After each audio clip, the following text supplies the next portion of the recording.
Hi, I'm Heather Ryan with Fight Like a Girl, and this is your crash course on public school vouchers. Now, you may have heard a lot about this on the federal level, ESAs, educational savings accounts, but school vouchers are right here in Iowa being crammed down our throat during this legislative session. The Republicans in the House, the Senate, and the governorship have decided they know what's best for our students. On average, we spend about $75 per taxpayer a year on funding education. I think it's a pretty good investment. But what the Republicans have decided is that instead of giving that money to public schools, they're just going to write a check for $4,000 per student every year to whichever school you want to send your child to.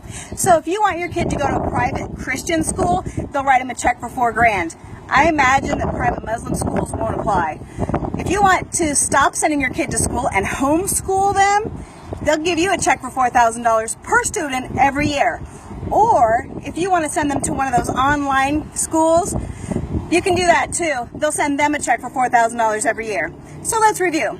$4,000 per student per year to either private Christian schools, homeschooling.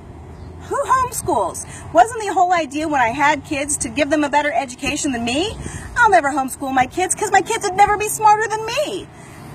Or you can send them to one of those online for-profit schools, one of which in Iowa is owned by billionaire Secretary of Education Betsy DeVos. Do you wonder why she's trying to decimate schools? It's because it lines her pockets even more. This is a terrible idea to completely rape our public education system.